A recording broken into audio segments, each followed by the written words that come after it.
Hey everyone, and welcome. Have you ever looked at a photo of yourself as a baby? Just totally carefree, taking in the world with this huge, brilliant smile. And then you think about who you are today. Life, with all its deadlines and responsibilities, can really take a toll. And for some of us, that weight becomes an actual illness. So today, we're going to get into what's really happening inside our minds and bodies when a person develops depression. It really comes down to this big question, right? Why? Why do we suffer from this? Why does one of the most common mental illnesses even exist? In this explainer, we're going to investigate the experience, the science, and maybe most importantly, the path forward for this really profound human condition. All right, let's get into it. To really understand the why, we have to start with the what. What does depression actually feel like? Because I can tell you, it is so much more than just feeling sad. So officially, depression is defined as a mental illness where you have this really powerful, persistent low mood, and it gets so bad that it seriously gets in the way of your daily life. We're not talking about a bad mood that passes. We're talking about a clinical state that just takes over. And it is way more common than you might think. Just look at Japan, for instance. About 1 in every 17 people there will experience depression at some point. So this isn't some rare, abstract problem.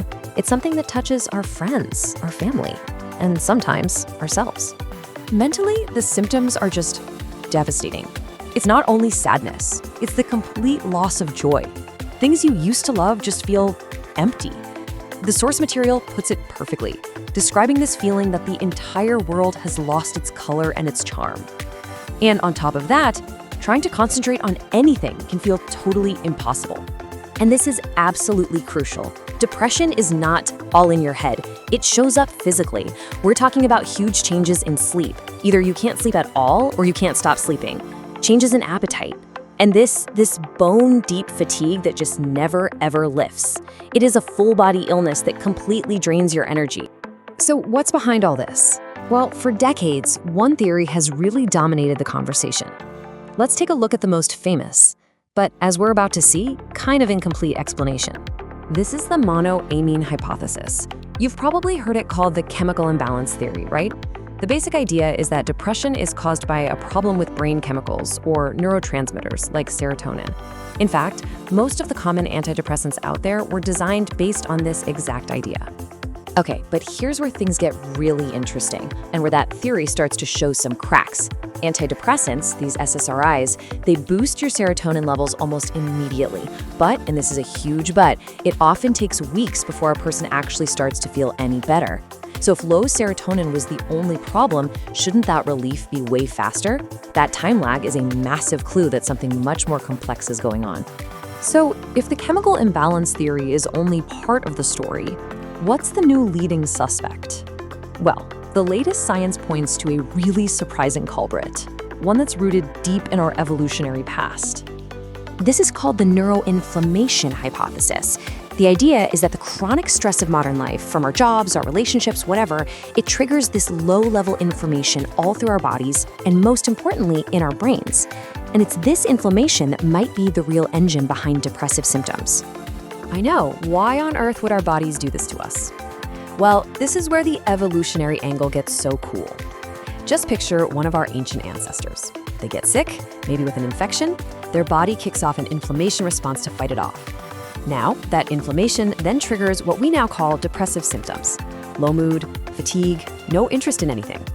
And what does that do? It forces them to pull back, to rest, to save every ounce of energy to fight the illness. It was a survival mechanism. So here's the kicker.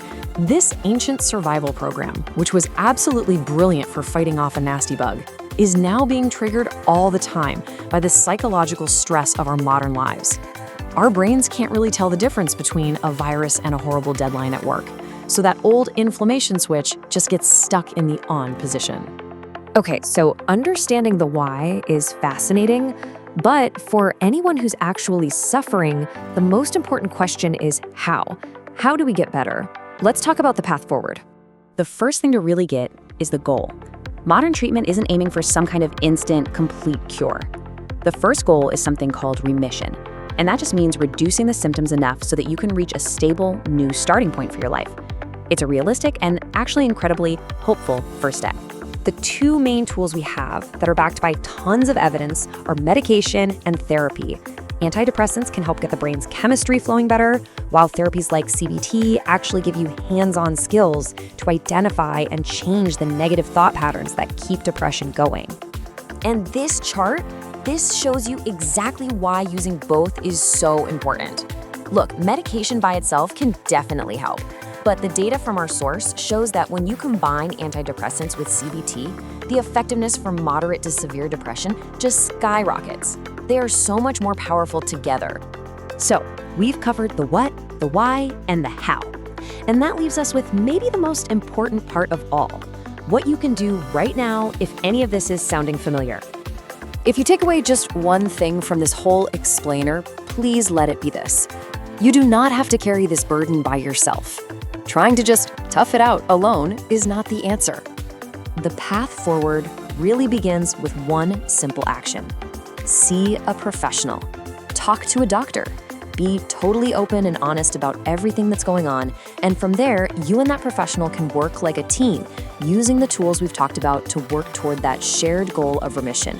That becomes your new beginning. The journey isn't always a straight line, and it's not always easy, but our source material puts it so beautifully. The future you can build, it says, may not be perfect or rosy all the time, but it will surely be a much, much easier landscape to live in than the one you're in right now. And that is a future that's absolutely worth fighting for.